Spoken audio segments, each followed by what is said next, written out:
이제 우리가 히브리서를 다 공부했으니까 이제 오늘부터는 마태복음을 공부하겠습니다.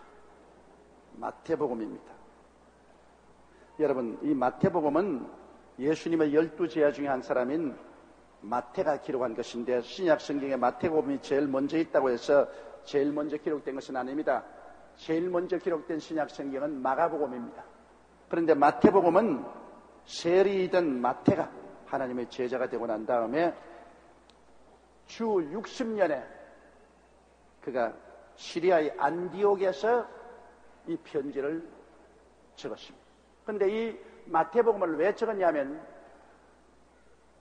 하나님의 말씀을 알고 예언을 잘하는 유대인들 중에서 믿음이 약한 자나 혹은 또 예수 그리스도를 믿지 않고 반대하는 자들에게 예수님은 바로 메시아시고 만왕의 왕 만주의 주가 되시고 구주이신 것을 증명하기 위해서 마태는 이 마태복음을 기록했습니다. 그러므로 마태복음은 성경을 잘 알고 예언을 잘 아는 사람들에게 예수님을 메시아로 왕으로 전가하기 위해서 기록된 것입니다. 그렇기 때문에 우리가 이 마태복음을 보면 구약 성경을 많이 인용을 합니다. 그리고 늘 예수님이 왕 되시고 메시아 되심을 증명하려고 무척 애를 쓴 것을 볼 수 있는 것입니다. 그러면 우리 마태복음 1장 1절을 한번 읽으십시다. 아브라함과 다윗의 자손 예수 그리스도의 세계라. 왜 예수 그리스도를 말할 때 아브라함과 다윗의 자손이라고 말했습니다. 이것이 벌써 처음 출발부터 아브라함은 이스라엘의 조상 아닙니까? 그런데 하나님께서 아브라함에게 약속하시기를 그 씨에서 메시아가 나올 것이라고 하셨습니다. 그리고 또 하나님께서는 다윗을 세우셔서 장차 만왕의 왕 만주의 주로 오셔서 구원을 하실 분은 다윗의 혈통에서 날 것이라고 말하셨습니다. 그래서 아브라함은 바로 그를 통해서 메시아가 올 것을 하나님이 예언한 것이니, 예수님은 아브라함의 자손이고 또 다윗을 통해서 메시아가 올 것이라고 예언했으니, 만왕의 왕 만주의 주 다윗의 왕권을 이어서 만왕의 왕으로 오시니가 예수님이라는 것을 증가하기 위해서 여기 특별히 아브라함과 다윗의 자손 예수 그리스도의 세계라, 그렇게 말씀하고 있는 것입니다. 이러므로 다윗이 여기 마태가 증명하고 싶은 것은 예수는 그냥 우연히 왔다가 메시아가 된 것이 아니라 뿌리가 있다. 뿌리가 있다. 하나님이 약속하신 긴 뿌리를 통해서 그 결과로 예수님이 오늘날 구주로 증명됐다는 것입니다. 이것이 여러분 오늘날 이단 사설과 예수님과 다른 점이 있습니다. 이단 사설은 뿌리가 없습니다. 이단 사설은 갑자기 자기가 하나님의 계시를 받았다, 천사를 만났다, 그래서 자기를 특별한 메신저로 구주로 세웠다, 그렇게 말하는데, 예수님은 일시적으로 그렇게 된 것도 아닙니다. 예수님의 뿌리는 바로 창세기 아담과 하와의 타락 때부터 벌써 그 뿌리가 내립니다. 하와에게 주님이 말씀하기를 여자의 후손이 뱀의 머리를 깨뜨릴 것이라. 남자의 후손 아닙니다. 남자 없는 여자의 후손이 뱀의 머리를 깨뜨릴 것이라. 그때 벌써 동정녀를 통해서 예수님이 태어나셔서 뱀의 머리, 즉 사탄의 머리를 깨뜨리라고 예언을 하시고, 그 예언이 줄기차게 구약 성경 전체를 통해서 뻗어나온 것입니다. 적극적으로 하나님이 예언한 것이 아브라함에게 내 씨에서 날짜가 온 천하 만국의 축복이 될 것이라고 말했고, 그 다음 다윗의 뿌리에서 구세주가 나타날 것이라고 예언을 한 것입니다. 그러므로 그리스도의 뿌리는 아담과 하와 때부터 예언되었으며, 아브라함의 그 뿌리가 있고 또 다윗의 그 뿌리가 있고, 긴 세월을 통하여 예수님이 오실 것을 예언하셨고, 그 예언의 결과로서 예수님께서 태어나셨기 때문에 여러분, 우리 믿는 메시아 예수 그리스도는 순식간에 만들어진 구주가 아닙니다. 수천 년의 세월을 통하여 예언된 결과로서 이루어진 것이기 때문에 천하 인간에게 구원받을 만한 다른 이름을 주시니까 절대로 없습니다. 요사이 소위 말하는 계시를 받아서 순식간에 조작된 그런 메시아라는 사람들이 말을 따라가시는 절대로 안 됩니다. 예수님께서도 친히 말씀하기를 내가 곧 길이요 진리요 생명이니 나로 말미암지 않고는 아버지께로 올 자가 없다고 말했던 것입니다. 예수님을 통하지 않고는 아버지께로 올 자가 없습니다. 예수님이야말로 하나님이 육신을 쓰고 우리 가운데 오셔서 우리가 보고 듣고 냄새 맡고 맛보고 손으로 만져볼 수 있는 그런 하나님으로 오신 것입니다. 그러므로 하나님이 예수 그리스도를 통해서 우리에게 당신 자신을 나타내 주신 것입니다.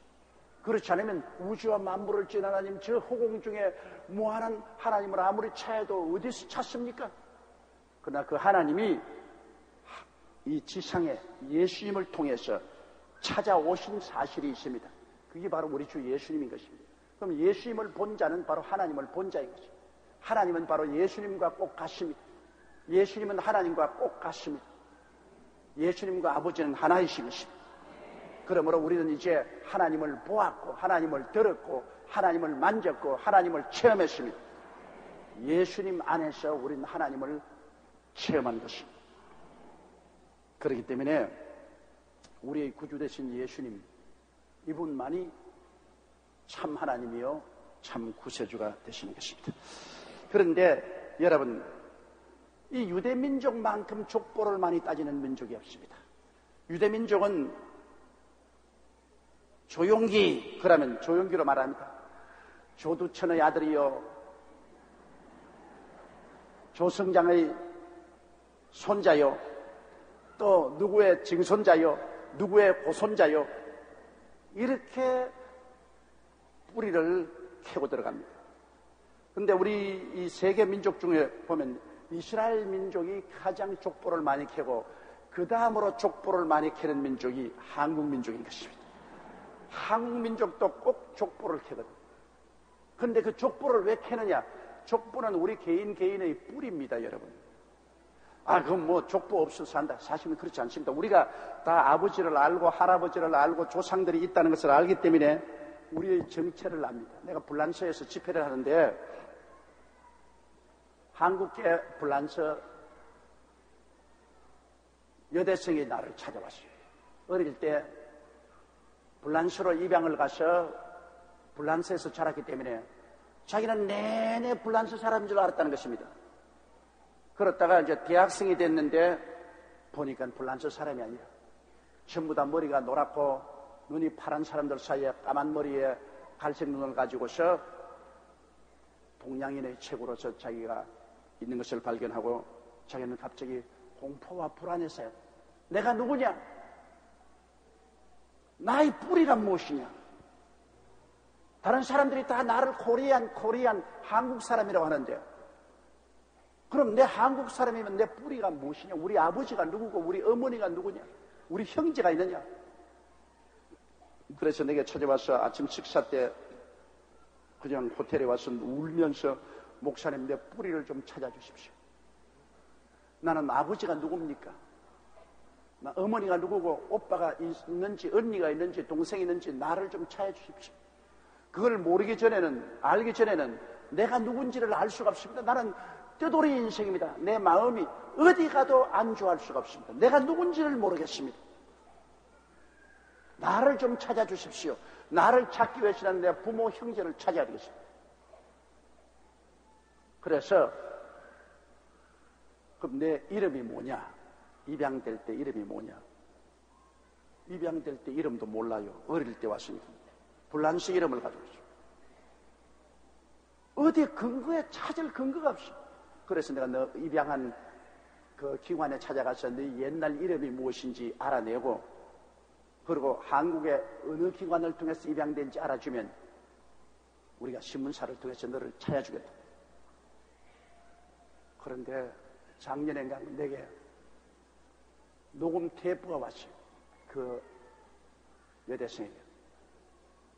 아무리 찾아봐도 입양기관도 모르겠고 누가 자기를 불란서에 데려간 것도 모르겠으니까 내 한국에 갈 테니까 나의 사진을 좀 신문에 내놓아가지고서 나 비슷하게 닮은 딸을 낳은 부모가 있으면 좀 찾게 해주십시오.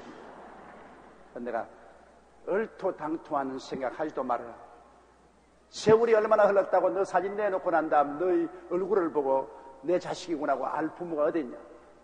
그래서 못 찾는다. 참 가련하게 생각했습니다. 그런 마음에 자기 정체를 잃어버린 뿌리가 어딘지 몰라요. 여러분, 몇 년 전에 미국의 유명한 소설 뿌리라는 것이 발간되고 영화화되지 않았습니까? 쿤타 킨텐강 그 흑인이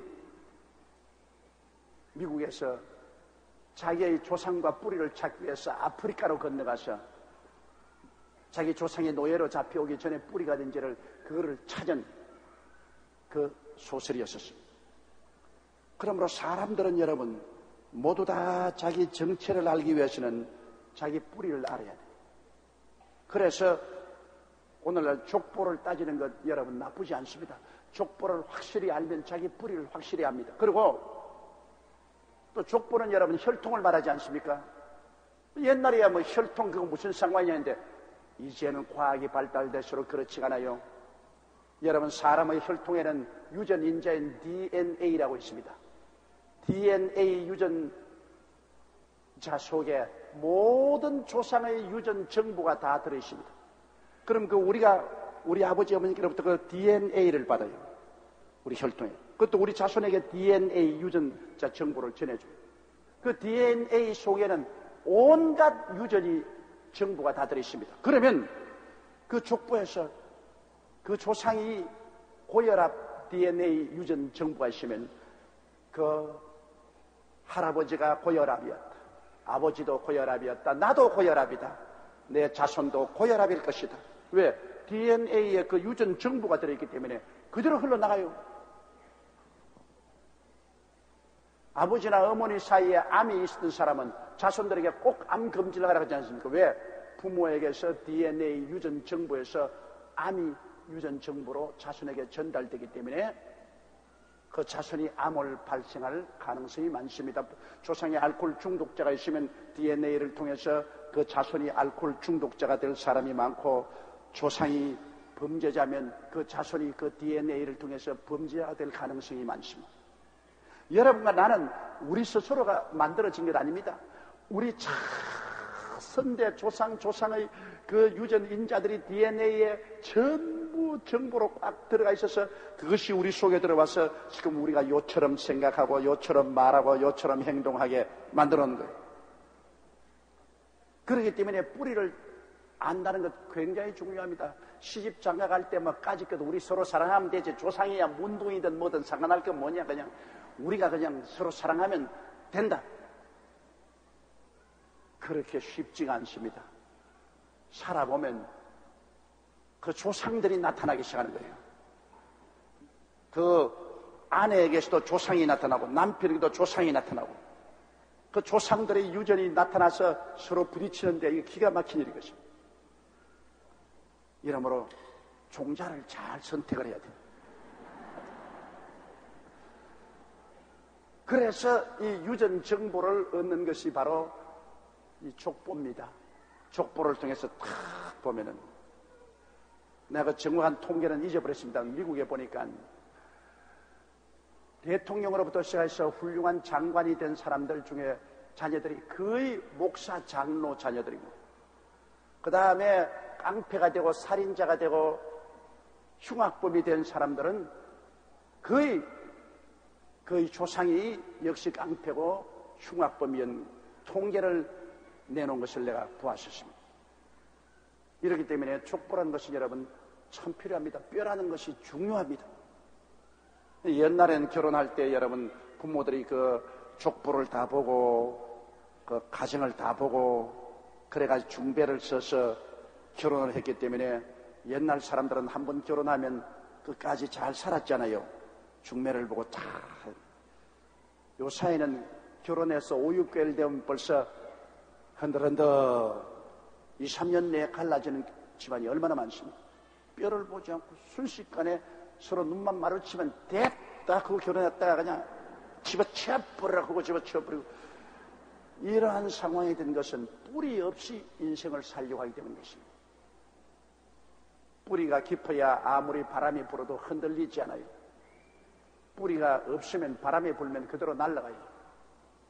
우리의 모든 결혼도 생활도 뿌리가 깊으면 여간 시험과 환란이 다가와도 뿌리 깊은 나무는 가정이나 인격은 흔들리지 않아요.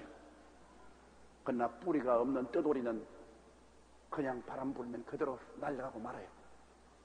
이래서 이 족보를 깊이 따지는 것 필요한 겁니다.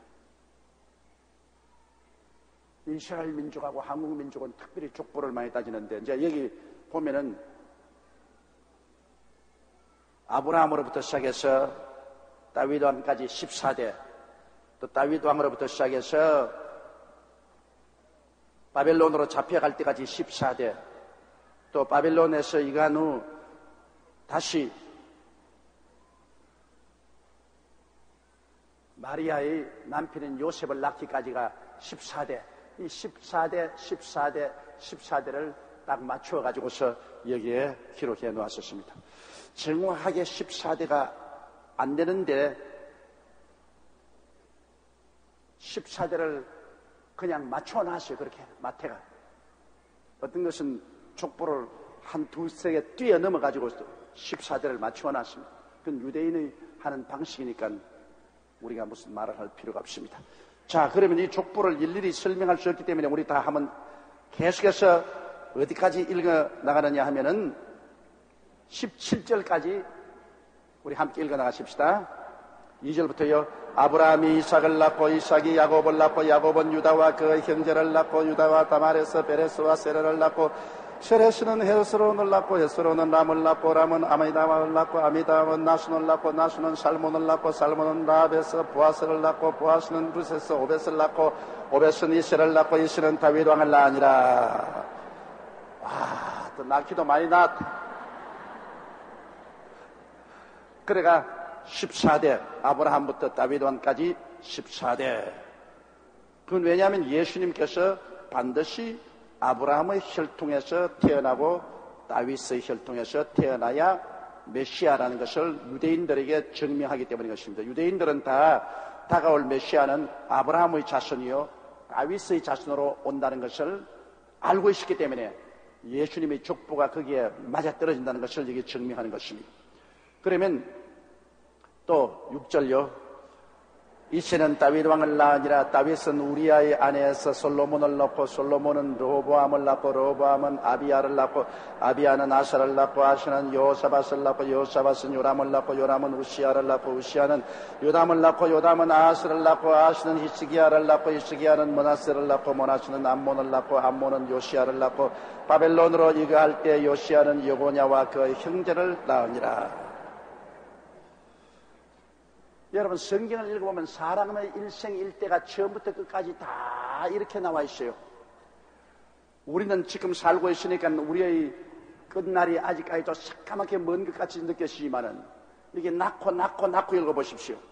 낳을 때는 어린애기 아닙니까?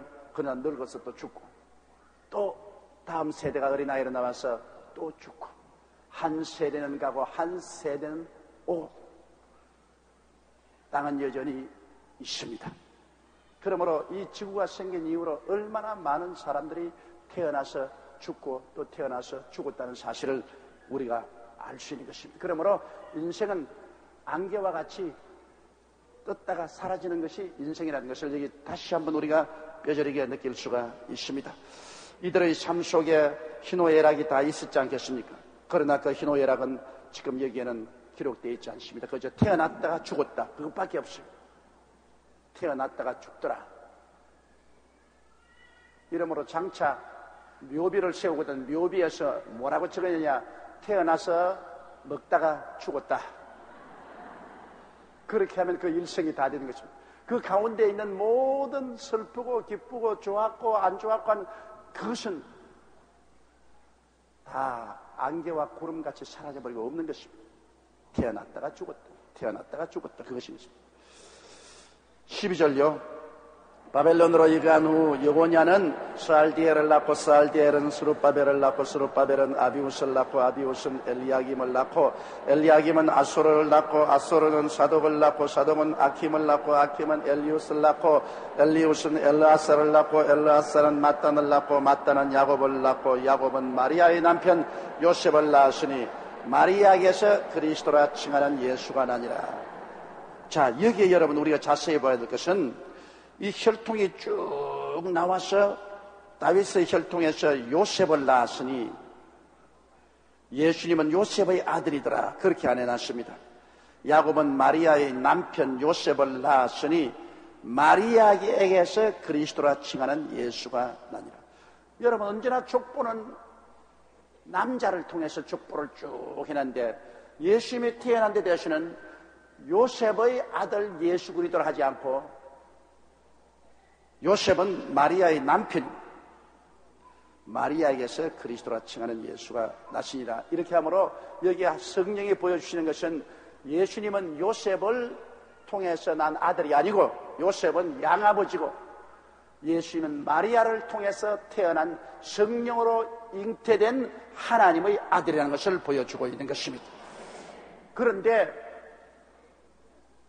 좌우간 요셉이 마리아의 남편이고 그리고 마리아의 몸에서 예수님이 태어났기 때문에 그 가정의 혈통을 통해서 보면 요셉이 그 양아버지라도 바로 그를 통해서 예수님의 혈통이 이어진 것을 우리가 볼 수 있는 것입니다.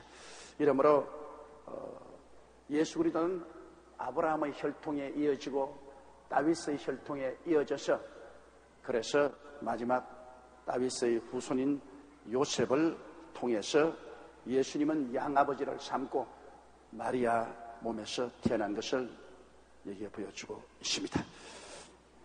그러면 17절요. 그런즉 모든 대수가 아브라함부터 다윗까지 14대요 다윗부터 바벨론으로 이거할 때까지 14대요 바벨론으로 이거한 후부터 그리스도까지 14대더라. 이것이 14대가 되든 15대가 되든 그것이 숫자가 중요한 것이 아니라 예수 그리스도께서 반드시 아브라함의 혈통이요 다윗의 혈통에서 태어났다는 이것을 증명하는 것이 가장 중요한 것입니다. 그리고 다윗이 증명하려고 애를 쓴 것처럼 예수님은 아브라함의 후손이요 그리고 다윗의 후손에서 인간적으로 말하면 태어났고 진짜로 말하면 예수님은 성령으로 말미암아 동정녀 마리아의 몸에서 태어나신 것입니다. 예수 그리스도의 나심은 이러하니라. 그 모친 마리아가 요셉과 정혼하고 동거하기 전에 성령으로 잉태된 것이 나타났더니 누가복음에 자세히 설명되었지만은 예수 그리스도의 탄생은 마리아가 요셉과 정혼을 했는데 아직 결혼을 안 했습니다. 약혼만 했는데 그건 마리아가 잉태해서 배가 불러지기 시작합니다. 이것은 요사이는 그게 큰 문제가 아니지만 옛날에는 굉장한 문제입니다. 요사이는 속도 위반하는 사람이 굉장히 많아서 교통 정리하기가 곤란하겠지만 옛날에는 이렇게 되면 이거 보통 문제가 아닙니다. 우리 한국에도 보통 문제가 아니지만 유대 나라에는 돌로 쳐 죽입니다. 그렇지 않으면 불로 태워 죽입니다. 약혼을 했는데 아직 결혼하기 전에 그 약혼자가 잉태를 했다면 상식적으로 생각해도 그것은 반드시 바람을 피웠다는 그의 말 이외에 할 말이 없습니다. 그렇게 되기 때문에 그렇게 되면 신랑 편에서 그 신부 아버지에게 배상을 요구하고 그리고 공개적으로 그 신부는 끌어내어서 사람들 보는 앞에서 장작 불에 태워서 죽입니다. 그런 아주 굉장히 음한 형벌이었어요. 그러니까 마리아가 천사의 음성을 듣고 주의 종인이 마음대로 하시옵소서 해서 그리스도를 잉태하게 될 때 그 마음의 각오는 보통 각오가 아니었었습니다. 죽음을 각오한 겁니다. 왜냐하면 결혼하지 않았는데 어린애기를 잉태했으니 그건 죽어야 마땅하죠. 물론 하나님이 그를 지켜줄 것을 알았겠지만, 그러나 굉장한 결단력과 헌신이 아니면 이런 결정을 내릴 수가 없는 것입니다. 그런데 이 구약의 신은 여러분, 약혼을 결혼과 꼭 같이 취급을 합니다. 이미 약혼하면 남자가 그 약혼한 여자를 내 아내라고 부르고 있습니다.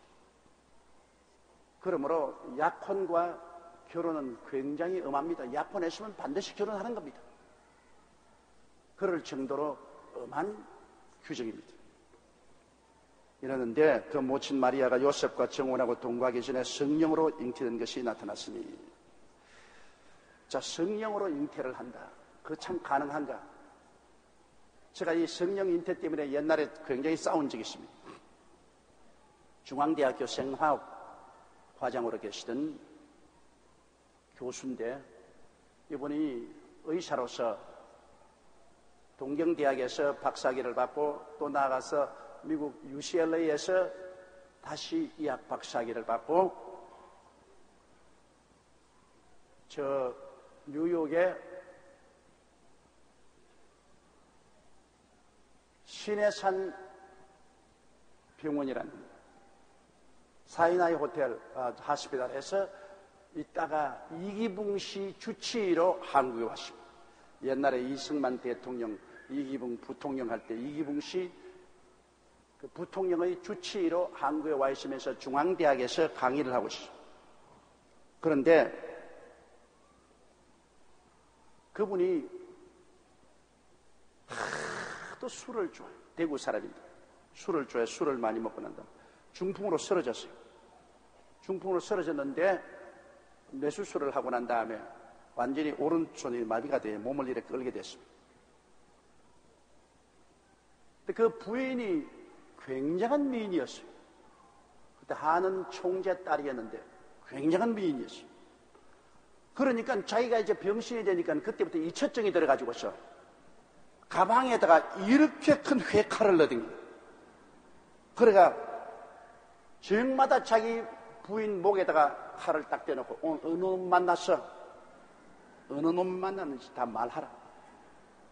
얘가 막 부들부들 떨고 막 칼로 막 달라도니까 막 부인이 완전한 노이로제에 걸렸어요. 부인이 뭐 죽게 됐어요. 그런데 어느 비가 오는 날 서대문 교회인데 수요일 날입니다. 그날 아주 젊고 아름다운 부인이 비를 맞고 머리칼이 그냥 비에 쫙 젖고 우비를 입었는데 그 만토를 이렇게 입고 수심이 팍 들어차서 우리 교회를 왔어요. 그 예배를 마치고 난 다음 신앙 상담을 좀 하자. 그 신앙 상담을 하는데 그 이야기를 해요. 우리 남편이 이러한 분인데 도저히 못 살겠다. 밤마다 칼을 목에 대고 막 어느 놈을 만났냐고 막 조달을 하는데 내가 죽을 지경. 불안과 공포에 이제는 살 수가 없다. 그래서 제가 한 말은 그건 다 사탄이 한 일이니까 열심히 교회에 남아서 예수를 믿고 남편도 교회로 데리고 나오라. 그걸 기도하고 보냈는데 아차, 그 다음 주일날 이 여자가 오니까 그 뒤를 따라왔어요. 이분이 상박사는 분인데 따라와가지고서 내가 속에다 나만 이렇게 탁 보고 있어. 그러더니만 예배를 마치고 나니까 자기 부인 데리고 내 방에 탁 오더니만 조 목사, 당신 우리 마누라에게 한 놈만 팔면 내 칼로 찔러 죽여. 아이, 너무 기가 막혀서 내가. 그래, 내가 당신 마누라만 이쁜 줄 아느냐? 내 마누라도 양귀비 뺨칠만큼 이쁘다. 내가 그랬어요.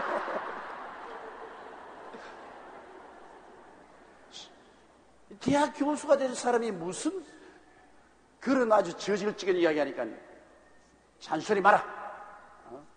좌우간 설교할 때 우리 마누라만 쳐다보면 나 가만 안 둔다. 그래요. 안 치러볼 테니까 그렇게 알아. 그때부터 언제나 그 남자 앉는 좌석에 자기 부인을 끌고 와서 같이 앉는데 부인이 나오니까 따라 나오는데 내가 설교할 때 늘 이리만 보고 설교. 이래 봤더니 팍 뜬금거리거든. 또 그 사람에게 또 고통당할까 싶었어. 그래서 교회를 한 6개월쯤 남았는데 그 부인은 막 완전히 구원을 받고 성령 받고 변화받아서 막 하나님 은혜로 충만한데 이 사람은 완전히 생짜요. 그래 한 6달쯤 되어 내 사무실에 오더니만 가방을 등 내려놓고 조 목사 그런 거짓말 하지 말고 올바른 직업 얻어서 정직하게 밥벌이 해 먹어요. 하나님이 어디 있어? 안 보이는데. 그리고 예수님이 동정녀에 태어났다는데 내가 의사 아니요. 난 박사학위를 2개나 가졌고 내가 생화학자인데 세상에 아버지 없이 그래 자식이 난 법이 어디 있어? 그런 무식한 소리를 하고 이 무식한 대중을 꿰가지고서 헌금 받아 먹고 사는 그러한 비참한 생활하지 말라고. 직장이 필요하면 내가 직장 하나 만들어 줄 테니까. 그때도 내 머리가 벗어진가 봐. 자기 하는 말이 당신 설교 때 머리가 푸착푸착 하고 빛나는 거 보니까 머리가 나쁜 사람 같지는 않은데 왜 그 병신 같은 거짓말을 하고서 먹고 사느냐고. 그래 날 보고 불쌍해 불쌍해. 나도 너무너무 기가 막히고 눈이 있어도 보지 못하고 귀가 있어도 듣지 못하고 마음이 있어도 깨닫지 못하게 나고 또 불쌍해. 둘이가 쏘는 거지만 불쌍해. 자기가 나보고 불쌍하다 그러면 난 또 불쌍해. 손톱도 안 들어가요. 나 그렇게 완악한 사람 처음 봤어요. 그래서 난 그 사람 관심 없어요. 그런데 크리스마스 때가 되는데 크리스마스 날은 이제 진짜로 동정녀 마리아에 태어난 예수 그리스도를 전도하지 않습니까? 그러니까 그 사람이 또 와서 앉아있어요. 그래 내가 이제 또 날 보고 불쌍하다고 하겠구나. 저 사람 뭐 전혀 이건 안 믿을 테니까. 근데 설교 중간쯤 됐는데 이 사람이 손수건을 내가 이 왼쪽 손으로 손수건을 내가 이러면서 눈물을 자꾸 닦아요. 그래서 부인하고 싸웠구나. 그 사람 부인하고 싸우면 운다고. 다른 때는 안 울어도. 자꾸 울더라고. 근데 예배를 마치고 나니까 또 사무실에 또 차에 들어왔어요. 그래 상 박사 왜 크리스마스 때 부인하고 싸우니까 안 싸웠어. 그럼 왜 울었어? 당신이 날 울렸잖아. 내가 언제 당신을 울렸어? 그러니까 나 이제 미쳐버렸어. 우리 마누라 지키려고 여기 1년을 왔다가 당신 바보 같은 말을 자꾸 들어가지고서 이제 쇠뇌가 되어버렸어. 오늘 당신이 예수 그리스도가 동정에서 태어났던 말할 때 내가 저런 바보 같은 소리 또 한다고 하는데 마음이 뜨끈해지더니만 막 눈에서 눈물이 자꾸 나는데 이것은 의학적으로 말하면 무슨 현상이냐? 정신분열증 현상이다. 내가 당신에게 와서 자꾸 바보 같은 소리를 들었다가 오늘 정신분열증 현상이 생겨가지고서 내 마음이 그냥 이상하게 뜨거워지면서 눈물이 자꾸 나지 않아 그래요. 그래서 내가 정신분열증 잘 걸렸다. 참 당신도 안 걸렸다. 그런데 그 정신분열증을 고치는 특효약이 있다네 그러니까. 그게 무슨 약이냐고. 그래 신약이다. 당신 신약 성경 가지고서 마태복음부터 요한계시록까지를 한번 쫙 읽으면은 그 정신분열증이 깨끗이 낫는다. 그게 사람이 단순한 사람이야. 저 삼각산 밑에 집이 있었는데 그래 하루는 자기 집에 대접한다고 오라 그 최자실 목사님하고 나오고 가니까 음식을 잘 해놓고 난 다음에 나보고 막 이건 바로 원서면서 막 쓴 경상도 사투리로 신약 성경을 들고 다 읽었다고. 신약 다 읽었다고. 그래 그 신약 다 읽고 어떻게 되니까 예수님이 하나님의 아들인 것이 틀림없다고.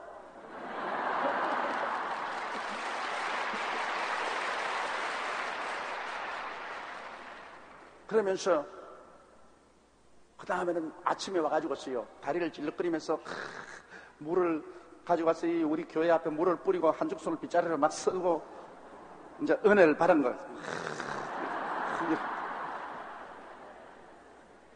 그래가 이제 가방 속에 칼도 내놓고 이제 그래서 두 분이 이제 교회 열심히 오는데 하루는 추운 겨울날 그때는 여러분 스토브를 피우고 있었어요. 제가 스토브를 사무실에 피우고 이게 이제 불시에 학교에서 내게 왔어요. 철철 하면서 가방을 하나 들고 이러면서 아유 상박사 이게 웬일이냐. 이게 앉아라고. 앉더니만 너무 새끼들 다 쥐기 뿌리락다란 말을 교수들 다 쥐기 뿌리락다란 말을 들었어. 아니 사람을 죽이면 어떻게 하노. 그러니까 오늘 내가 점심시간에 교수들하고 앉아가지고서 예수님이 구주라고 내가 전도를 하니까 날 보고 바보라고 하고 어떻게 생화학자가 그런 어리석은 바보 같은 것을 믿느냐고 그러지 않냐. 아무것도 모르는 그 새끼들 막 죽여 뿌리려고 하다냐 말을. 그래서 내가 참 올챙이 개구리 올챙이 시절 모른다고 그러면서 그 사람이 하는 말에 내가 상당히 감격을 느꼈습니다. 목사님, 왜 처녀가 아기를 못 낳아요? 낳습니다. 과학적으로 낳는다. 왜 그러냐? 엠피비우스 애니멀이라고 해서 양서류 동물, 다시 말하면 육지에도 살고 물에도 사는 개구리나 뱀이나 저런 것들은 알을 낳으면 수컷이 없어도 그 알에다가 전기 자극을 주면은 그대로 새끼가 깨어 나온답니다.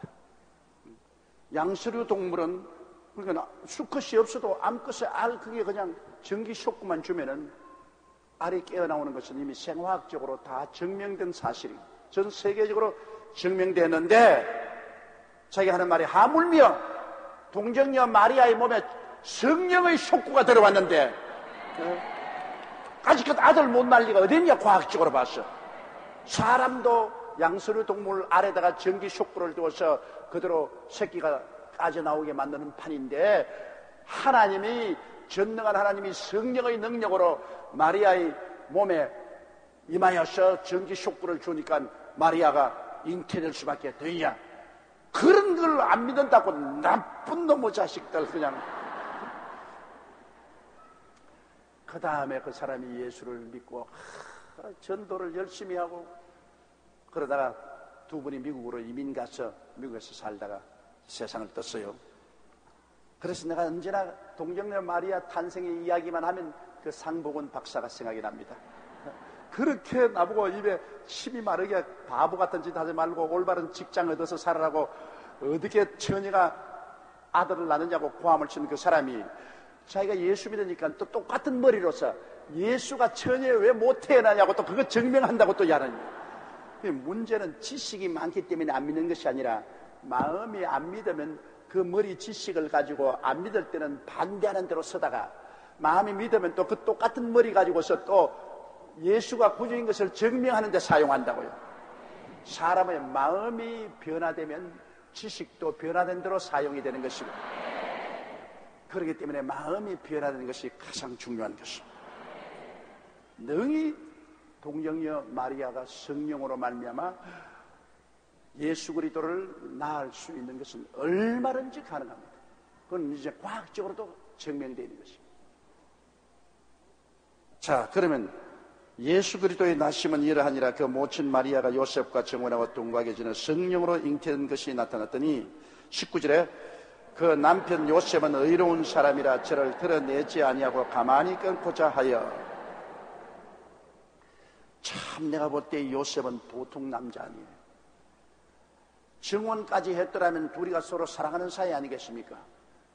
그런데 그 사랑한 사이에 자기에게 아무 말도 없이 자기의 약혼한 여인의 배가 자꾸 불러주오니 보통 남자 같으면 그 장인 장모에게 찾아가지고서 보상해내라 그러고 달라들 것이고 또 온 동리에 나가서 내 아내가 정혼한 아내가 부정을 행했으니 이는 죽여야 된다. 뭐 그렇게 할 수도 있잖아요. 근데 요셉은 사람이 참 점잖은 사람. 자기 정운한 자가 어린애기 가진 것을 보고 난 다음에는 에라, 지 좋은 사람하고 어린애 가졌으니 나는 물러갈 수밖에 없다. 말썽을 일으키면 저 사람의 장래가 말이 아닐 테니까 말썽 일으키지 않고 조용하게 그저 나하고 끊어주고, 또 그 사람 자기 좋아하는 남자고 그래서 조용하게 인수인계를 해주어서 문제를 만들지 않고 생명의 위협을 가하지 말아야겠다. 굉장히 착한 사람입니다. 이런 사회 살면 좋겠어요, 여러분. 요셉 같은. 그래서 그 남편 벌써 정혼했는데 벌써 남편 아니라 그러지 않습니까? 결혼 안 해도 벌써 유대 나라에서는 그 남편 아니라 그래요. 그 남편 요셉은 의로운 사람이라 저를 드러내지 아니하고 가만히 끊고 자요. 20절요. 이 일을 생각할 때 주의 사자가 현몽하여 가로되 다윗의 자손 요셉아 내 아내 마리아 데려오기를 무서워 말라. 제게 잉태된 자는 성령으로 된 것이니라. 여러분, 하나님께서 하나님의 깊은 뜻을 계시할 때 가장 중요한 계시는 언제나 꿈을 사용합니다. 꿈도 있고 환상도 있고 음성도 있고 묵시도 있지만 하나님이 가장 중요한 계시는 꿈을 통해서 계셔요. 그건 왜냐? 여기에 예수 그리스도 탄생을 주님께서 말씀할 때 환상을 통해서 말하지 않고 음성을 통해서나 묵시를 통해서 말하지 않고 꿈을 통해서 말을 하는 것입니다. 그러므로 꿈이란 것은 하나님과의 교통의 중요한 한 수단이 되는 것입니다. 그 요셉이 꿈에 하나님의 사자가 나타났습니다. 하나님의 사자가 꿈에 나타났어. 다윗의 자손 요셉아 내 아내 마리아 데려오기를 무서워 말라. 제게 잉태된 자는 성령으로 된 것이라. 이렇게 계시를 해주셨습니다. 요셉은 꿈에 하나님의 사자의 말을 듣고 그 마음속에 깨달았습니다. 내 약혼한 아내 마리아가 잉태된 것은 성령의 기적으로 된 것이구나. 이것은 여러분 믿음 아니고는 절대로 받아들일 수 없습니다. 그러므로 요셉은 굉장한 믿음의 사람입니다. 야, 하나님의 성령으로 기적이 일어나서 내 아내가 잉태됐구나. 기적. 그거 하나님께서 꿈으로 계시해 주셨어요. 오늘날 또 하나님께서 가장 중요한 사실을 계시하려고 작정하실 때는 하나님은 꿈을 사용하십니다. 꿈이 가장 하나님이 확실한 계시의 방법인 것입니다. 그 다음에 환상도 있고, 그 다음 묵시도 있고, 음성도 있습니다. 여러분 가운데도 하나님이 꿈으로 계시를 분명히 해주는 사람들이 많이 있을 것입니다. 근데 저는 별로 꿈으로 계시를 안 해주셔요. 나는 꿈에 계시 받으려고 하면 영당 없이 대꿈을 꾸고 말아요. 나는 하나님께 기도하면 언제나 하나님의 마음속에 일어나는 소원을 통해서 하나님의 생각이 내 마음 생각 속에 들어와서 그래서 하나님이 가라 가지 마라 오른편 왼편으로 기도할 때 일어나는 소원과 생각을 통해서 그렇게 인도를 하고, 꿈은 다른 사람이 날 대신 꾸어줘요. 내가 안 꾸는데 다른 사람이 내 꿈을 꾸어 내게 와가지고서 아이고 목사님 꿈에 목사님이 이걸 합디다 저걸 합디다 내 대신 꾸어줘서 이야기한 사람이 참 많아요. 여러분도 내 대신 꿈을 꾸어서 계시를 바꿔달라고 내게 직접 못 만나면 편지라도 내주십시오. 내가 여러분 계시 좀 받아서 보게.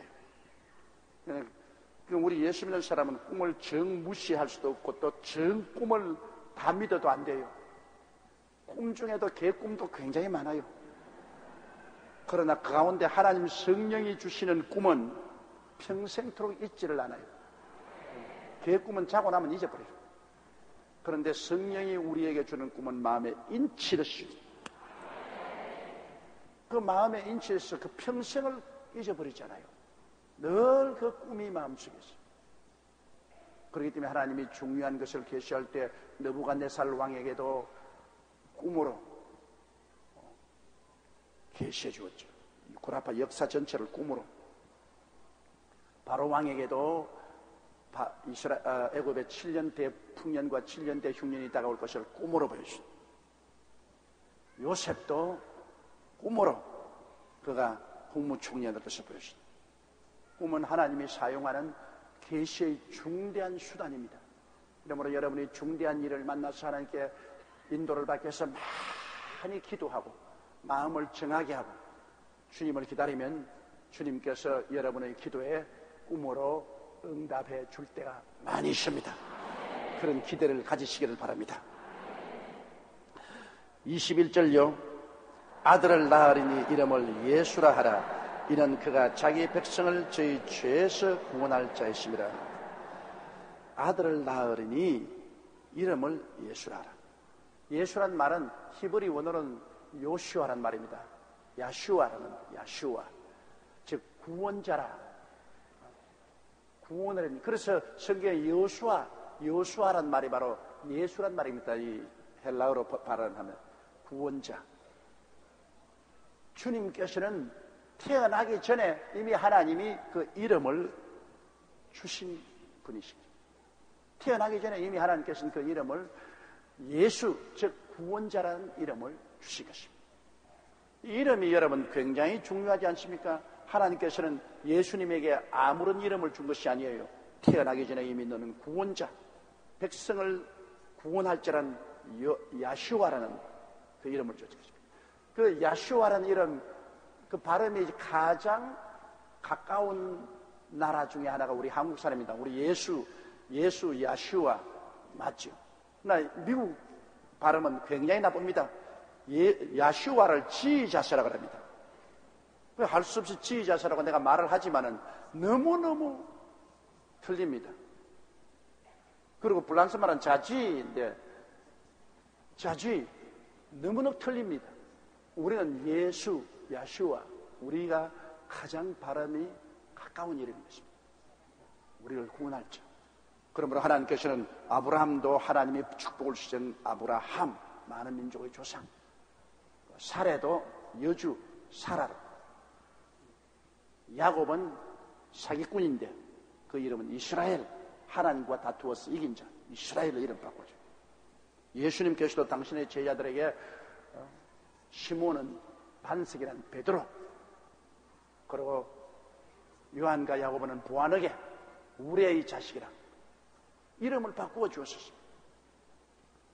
그러므로 우리도 여러분 이름이 되게 나쁜 것은 바꾸는 게 좋아요. 개똥이라는 같은 이름. 세상에 개똥이 뭡니까? 이름이 소똥이면 조금 낫지, 개똥이 더 냄새가 나옵니다. 그 애 이름을 개똥이라고 지은 사람이지 않아요. 또 참 부르기에 곤란한 이름도 많아요. 그런 이름들은 기도하고 난 다음 성령의 인도함을 따라서 좋은 이름으로 바꾸는 것이 참 좋다. 저는 이름이 용기가 되어서 낙심할 때마다 내 이름만 부르면 용기가 생긴다. 조용기, 용기를 내야지. 이름이 그 삶에 큰 영향을 미칩니다. 사람이 마음에 믿어 이르고 입으로 시인하여 구원을 이라니라. 제일 많이 시인하는 것이 자기 이름입니다. 많이 적고 많이 입으로 부르는 것이 자기 이름입니다. 그 이름의 의미가 자기의 삶에 상당한 영향력을 미친다는 것을 알아야 될 것입니다. 자, 예수 그리스도는 그 이름 자체가 구주인데 그가 자기 백성을 저희 죄에서 구원할 자십니다. 그러면 여러분과 나는 다 예수님의 백성들인 것입니다.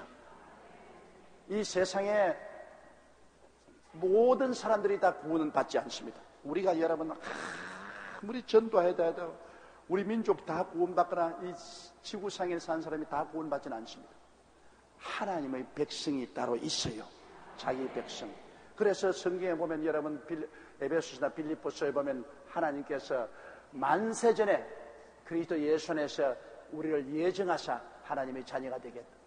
그래서 만세전이니까 하늘과 하늘들의 하늘도 지어지기 전에 해와 달과 별들도 생기기 전에 저 억천만 년 전에 이미 하나님이 여러분을 보시고 아시고 여러분을 자기 백성으로 주님이 예정해 주셨다는 것입니다. 와, 그거 참 몸소리칩니다. 여러분과 내가 지금 생기려고 꿈도 안 꾸는데 억천만 년 전에 하나님은 벌써 여러분 전부 다 손바닥에 얹어놓고 여러분 보셨어요. 그런 이는 내 백성이다. 그리스도 예수 안에서 하나님이 예정해 주신 것입니다. 그 예정을 따라서 여러분이 오늘날 예수를 믿고 구원을 받게 된 것입니다. 그러므로 우리가 전도하는 것은 하나님의 백성 찾는 것입니다. 하나님 백성 아닌 사람은 아무리 해도 안 돼요. 하나님 백성을 찾기 위해서 하나님은 우리의 전도를 통해서 하나님 백성을 찾는 것입니다. 열심히 다니면서 하나님 백성을 찾는 것입니다. 이러므로 아버지께서 내게 오게 하지 아니하시면 내게 올 자가 없나니라고 예수님 말씀하셨는데, 만세전에 아버지께서 이미 예수께 오도록 여러분 섭리해서 불렀기 때문에 여러분 오신 것인데, 그런데 하나님께 왔다가 타락할 수가 있습니다. 하나님이 부르셔서 하나님 백성이 되었는데도 불구하고 여러분이 그만 그리스도를 부인하고 세상으로 나가버리면, 하나님의 선택함을 스스로 포기하는 사람이 되면 이 사람은 버림을 받고 마는 것입니다.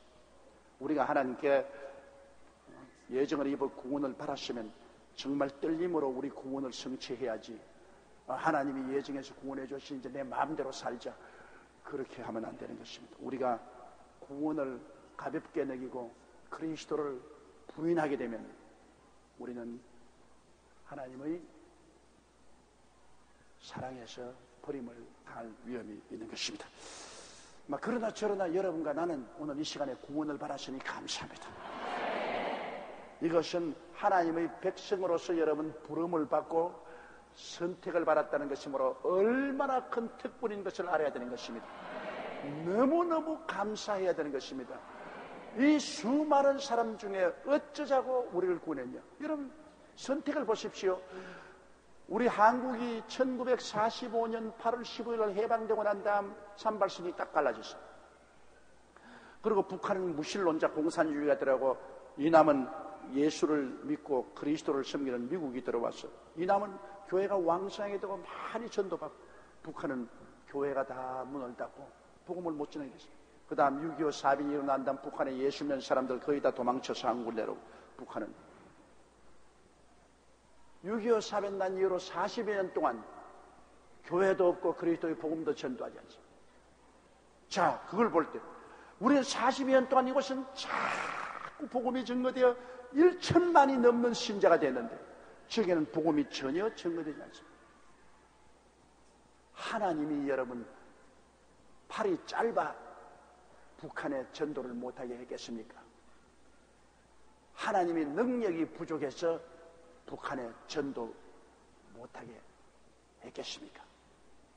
그렇지 않습니다. 하나님 팔도 짧지 않고 하나님 능력도 모자라지 않습니다. 그러나 하나님 계획과 섭리 중에 보면은 남한에는 하나님 나라 백성이 많고 북한에는 하늘나라 백성이 많지 않기 때문인 것입니다. 그러므로 하나님 백성이 많지 않기 때문에 하나님이 그동안에 부르지 않았어요. 남한에는 하나님 백성이 많기 때문에 얼마나 부르셨습니까? 바울이 고린도에 복음을 전가할 때 잠잠치 말고 복음을 전가하라, 이 도시에 내 백성이 많도다, 그렇게 말하는 것입니다. 그러므로 여러분 북한에 안 태어나고 북한에 남아있지 않은 것 정말 감사하게 생각해야 되는 것입니다.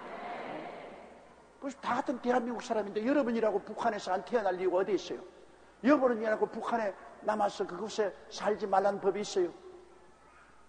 그런데도 불구하고 여러분은 하나님이 택함을 받아서 구원받으라고 이 대한민국에 태어나서 여기 사는 겁니다. 불행하게도 북한에 태어나서 그동안 복음 못 듣고 죽은 사람들은 얼마나 불행합니까? 그것은 하나님의 백성이 아니었기 때문에 하나님이 복음을 들을 수 있는 기회를 허락하지 않았습니다. 많은 사람이 제게 그런 질문합니다. 우리나라에 복음이 전거된 지 100년밖에 안 되는데, 그러면 옛날에 고구려 신라 백제 고려조 시대, 이시조선 시대 그리스도의 복음이 전거되지 않을 때 그때 죽은 사람들은 다 어떻게 되느냐? 너무 억울하지 않느냐? 억울할 것 없어요. 그때는 하나님이 우리나라에 자기 백성들을 택하지 않았기 때문인 것입니다. 그때는 우리나라에 하나님 백성이 없었어요. 그러므로 하나님께서는 우리나라에 자기 백성을 택하지 않으셨습니다. 그러나 100년 이후로 태어난 사람은 하나님이 많이 자기 백성으로 택했기 때문에 여러분과 같이 주께 부르시겠습니다. 그러므로 절대 주권자인 하나님이 당신이 원해서 마음대로 하는 일을 우리가 무슨 간섭을 하겠습니까? 일본의 목사 한 사람이 내게 그 이야기를 합니다. 나보고 그냥 왜 하나님이 어떤 사람은 택하고 어떤 사람은 안 택하고 불공평하지 않느냐 그런 말을 많이 하다가 잠을 자는데 꿈에 보니까 하나님이 자기하고 같이 옛날 화장실로 갔어요. 옛날 화장실에 가는데 그게 막 구더기가 와글와글 하잖아요. 그런데 하나님이 핀셋으로 딱 해서 구더기 몇 마리를 다 그릇에 이렇게 찍어내더라고요. 찍어내면 그 구더기가 순식간에 변하여서 아름다운 천사와 같은 사람이 되더랍니다. 그러고 그 꿈을 깼어요. 그래서 자기 가만히 있으니까 와, 우리가 다 구더기 있는데 뭐 원래 팔자가 구더기니까 구더기로 있는 것은 정상적인 것이고 그 중에 몇 마리를 하나님이 끄집어내 가지고서 천사처럼 만들어서 구원을 시켰으니 이것은 하나님의 특별한 은혜요 사랑이죠. 구더기를 하나님이 찍어내주지 않았다고 원망할 수 없는 것은 구더기는 원래 구더기니까 안 찍어내줘도 그대로 구더기요 그대로 구더기인데 그 중에 몇 마리 찍어내서 천사로 만들었죠. 그런데 하나님 당신이 선택할 일이지 우리가 하나님 보고 왜 나만 찍어내고 저건 안 찍어냈습니까? 그렇게 할 권한이 없어요. 우리 아버지 하나님의 절대 주권으로 우리 한국의 5,7년 역사 가운데 100년 전부터 당신의 백성을 많이 구출해야 되는 거예요. 하나님 당신이 그렇게 하기를 원해서 한 것 어떻게 합니까? 하나님이 부르지 아니하시면 우리 모두 다 근본적으로 원래부터 죽어야 할 몸이에요. 원래부터 우리는 죄인으로서 멸망받아야 마땅한 것이기 때문에 불평할 것 없어요. 원죄와 자범죄로 그대로 내버려놔 다 죽는 것이 우리의 운명인 것입니다.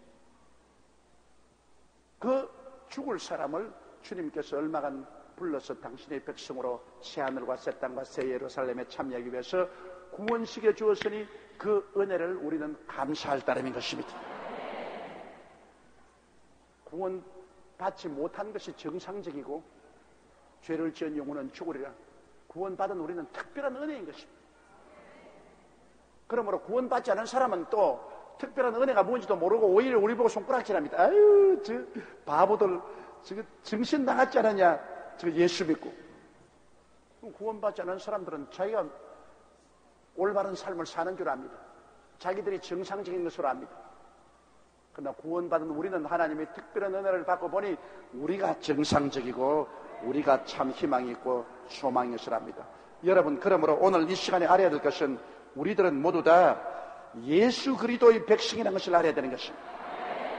사탄의 백성이 아니고 예수 그리스도의 백성인 것을 알아야 되는 것입니다.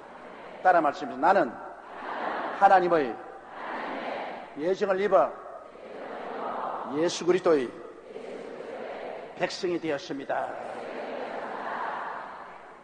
이것을 정말 감사해야 돼요. 그러니 구원받았다는 것이 여간한 일이 아닙니다. 우리의 뿌리가 여러분 1년 전에 구원받았다, 5년 전에 구원받았다, 그것이 아닙니다. 우리의 뿌리가 만세 전에 뻗어 있는 것입니다. 만세 전에 하나님께서 그리스도 예수 안에서 우리를 예정하사 하나님의 자녀가 되게 한 것입니다. 뿌리가 깊어요. 우리가 지금 예수를 구주로 믿는 이 뿌리가 너무나 깊은 것입니다. 이 뿌리가 하나님의 의지에 달려있는 것입니다. 하나님의 결정에 우리의 구원의 뿌리가 뻗어 있는 것입니다. 그러므로 한번 이렇게 구원을 받았으면 좀처럼 하나님이 놓지 않습니다. 하나님이 작정하실 때 하나님이 오늘 아침에 이렇게 했다가 저녁에 또 이렇게 마음을 바꾸고 조삼모사하지 않죠. 일단 하나님이 예정을 입으시면 거의 틀림없이 구원을 받습니다. 그러나 성경에는 하나님께서 끊임없이 타락할 수 있는 위험성도 있다고 경고를 하고 있기 때문에 우리가 타락에서 이 하나님의 놀라운 구원에서 떨어지지 않도록 조심해야 되실 것입니다.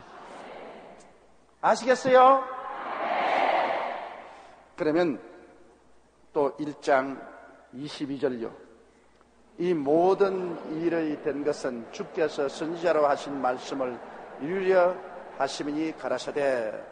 여기에 마태는 꼭 일어난 사건마다 구약에 예언된 것이 이루어진 것을 증명을 합니다. 왜냐하면 마태는 유대인들을 전도하기 위해서 이 성경을 기록하기 때문에 유대인들은 구약 성경을 철저히 믿는 사람입니다.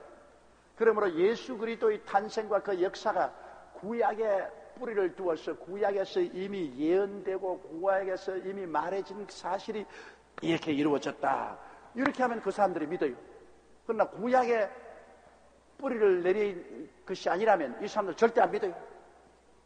이러므로 마태복음은 예수 그리스도께서 구약에 이미 메시아로서 왕으로서 확실히 예언된 분이 현실로 나타나는 것이라는 것을 증명하는 책이 바로 마태복음인 것입니다. 그럼 구약의 이사야서 7장 14절에 거기 보면 따라 읽겠습니다. 23절에요. 보라, 처녀가 잉태하여 아들을 낳을 것이 그 이름은 임마누엘이라 하리라 하시니 이를 번역한즉 하나님이 우리와 함께 계시다 함이라. 이야, 이거 보면 여러분, 예수님의 탄생은 창세기 3장 15절에 여자의 후손이 뱀의 머리를 깨뜨릴 것이라고 해서 벌써 예수님은 아버지 없는 여자를 통해서 태어날 것을 이미 창세기에 예언되어 있는데, 또 이사야서 7장 14절은 이사야서 7장 14절은 외우기 쉽습니다. 여러분 따라 말씀. 2724 2는 4, 2, 3은 6, 2, 4, 8 그걸 외운 사람은 2724가 이사야 7장 14절인 것입니다. 2724. 그러므로 여기에 이사야가 예수님 오시기 600여 년 전에 이미 예언하기를 창세기 3장 15절에 있는 것을 다시 한번 반복해서 예언한 것입니다. 보라, 처녀가 잉태하여 아들을 낳을 것이 그 이름은 임마누엘이라 하더라. 임마누엘이란 말은 하나님이 사람의 몸을 쓰고 오셨다 그 말인 것입니다. 눈에 안 보이는 하나님이 우리 눈에 보이는 사람들 속에 오셨다. 그러므로 예수 그리스도는 바로 성부, 성자, 성신 중 제2위 하나님이 직접 사람의 몸을 쓰고 이 땅에 오셔서 우리에게 하나님을 실제로 보게 만들어주신 분이신 것입니다. 이 얼마나 놀라운 일인 것입니다. 하나님이 이 땅을 직접 찾아오신, 그래서 하나님의 그 크신 뜻을 우리에게 다 보여주신, 이러므로 예수를 구주로 모신 사람은 모두 다 하나님을 구주로 모신 사람들인 것입니다. 이제는 우리가 절대로 하나님 못 보았단 말 못합니다. 예수가 바로 하나님인 것입니다. 나를 본 자는 아버지를 보았나니라. 내 말은 내 말이 아니요 아버지께서 나를 통해서 하는 말이요. 내가 하는 일은 내가 하는 일이 아니요 내 안에서 아버지께서 하시는 일이야. 바로 하나님이 그리스도를 통해서 이 땅에 나타났습니다. 그래서 그 임마누엘입니다. 하나님이 우리와 함께 계십니다. 눈에 안 보이는 형이상학적인 그런 하나님이 눈에 보이는 현실적인 그런 하나님으로 우리에게 찾아오십니다. 그러면 우리가 하나님을 찾은 것이 아니라 하나님이 우리를 찾으러 오신 것입니다. 우리가 하나님을 찾았다고 생각하면 엉터리입니다. 하나님이 우리를 찾으러 이 땅에 몸을 쓰고 오신 것입니다. 그래서 하나님이 오늘날도 그 예수님께서 성령을 통해서 우리를 부르시고 우리를 찾으시고 우리를 구원하시는 것입니다. 자, 24절요. 요셉이 잠을 깨어 일어나서 주의 사자의 분부대로 행하여 그 아내를 데려왔으나, 자, 요셉이 잠을 깨어 일어났습니다. 잠에, 깊은 잠 속에 하나님께서 그에게 말씀해 주시는데, 잠을 깨어나니까 현실입니다. 현실에 우리는 막 보고 듣고 말하고 하니까 복잡한데 하나님이 우리에게 말할 여가가 없어요. 그러나 눈도 감고 귀도 감고 입도 다물고 현실의 세계를 문을 닫았을 때 하나님의 신령한 세계가 열려서 우리에게 하나님 말할 수 있는 기회가 되어주는 것입니다. 이 세상에 너무 바쁘고 복잡하게 사는 사람에게 하나님이 아무리 말씀해도 우리가 듣나요? 그렇기 때문에 기도 처소에 가서 기도 많이 하고 하나님께 고요하게 엎드려 있으면, 그러면 하나님이 우리에게 고요하고 잠잠하게 말씀하는 음성을 마음속에 들을 수가 있습니다. 우리가 이 세상에 복잡스러운 음성을 제껴놓고 일방적으로 우리만 자꾸 말하는 것을 그치고, 그리고 하나님이 우리에게 말씀하시도록 우리가 엎드려 기다리고 있을 때 하나님 우리에게 말씀하여 주시는 것입니다. 꿈에 하나님이 나타나시는 이유는 꿈에 가장 우리가 세상 일을 쉬고 하나님 앞에 마음문을 열어놓을 수 있는 처시니까 하나님이 꿈에 나타나서 분부해 주신 것입니다. 25절요. 아들을 낳기까지 동침치 아니하더니 나음의 이름을 예수라 하니라. 요셉은 믿음도 참으로 강할 뿐 아니라 굉장히 순종하는 사람이고 경건한 사람입니다.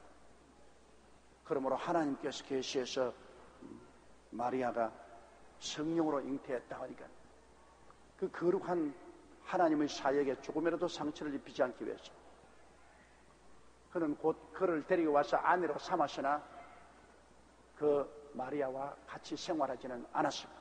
그건 왜냐하면 하나님의 거룩한 사역이 이루어질 때까지. 가톨릭에서는 말하기를 마리아는 영원한 동정녀였다. 마리아는 예수 그리스도만 낳고 그 다음에는 안 낳았다. 그러나 우리 성경에 보면 그렇지 않습니다. 예수 그리스도를 낳고 난 다음 그 다음에는 요셉하고 살면서 많은 동생들을 낳았습니다. 그래서 예수 그리스도의 여형제도 있고 남자 형제도 많습니다. 이러므로 예수님만이 유독히 성령으로 잉태했고 그 다음에는 요셉이 마리아와 함께 동거함으로 자녀들을 많이 낳게 된 것입니다. 자, 그러면 오늘 우리가 마태복음 1장 1절로부터 25절까지 공부를 했는데 오늘 우리 마음에 특기해야 될 사실은 예수 그리스도는 뿌리가 아브라함과 다윗에 내려서 하나님의 예언한 메시아라는 것. 뿌리가 있는 메시아지 뿌리가 없는 즉석 불고기처럼 절석으로 만들어진 메시아가 아니란 뿌리가 우리 정체를 아는데 그렇게 중요하다는 이 사실을 우리가 마음속에 깊이 깨달아야 되고, 또 하나님은 중요한 계시를 주실 때 꿈을 통해서 주신다는 것, 꿈은 하나님의 계시하는 중요한 수단이 된다는 것도 우리가 마음속에 두어야 될 것이고, 그 다음 예수 그리스도는 성령으로 잉태되어서 보통 사람으로 잉태된 것이 아니라는 것을 우리가 알아야 되는 것입니다. 보통 사람으로 잉태되었으면 예수님은 구주가 되지 못합니다. 아담의 씨를 받았으면 타락한 피가 그 몸에 흐르기 때문에 절대로 구주가 못 됩니다. 예수님은 아담의 씨를 받지 않았기 때문에 그 보혈의 피는 죄가 하나도 없습니다.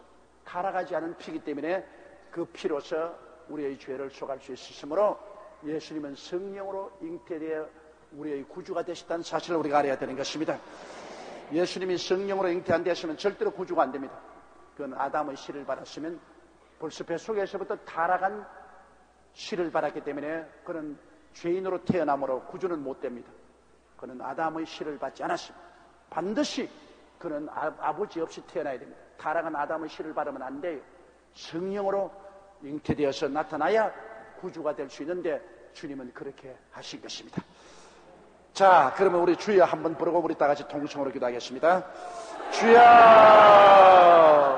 살아계시고 거룩하신 우리 하나님 아버지, 우리 아버지 하나님의 은혜와 사랑을 진실로 고맙고 감사합니다. 하나님의 긍휼과 자비를 베풀어 주셔서 우리가 다 예수 그리스도를 믿고 구원을 얻고 영원한 생명을 얻었으니 감사합니다. 아버지 하나님이시여, 웬 말인지 웬일인지 우리와 같이 못난 인생을 주께서 예정하사 그리스도 예수 안에서 하나님의 자녀가 되게 만들어 주신 것을 생각할 때 아버지 하나님이여 감사하고 찬송합니다.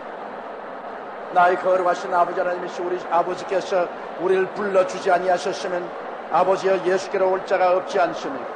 하나님 아버지 만세 만대전에 천세 만대전에 영원 무궁전에 하나님께서 이미 그리스도 예수 안에서 우리를 예정하사 하나님의 자녀가 되게 만들어 주셨으니 오 사랑이 많으신 우리 아버지 하나님, 주여 주님 감사하고 찬송합니다. 하나님 우리 아버지를 찬송합니다. 하나님 우리 아버지를 찬송합니다.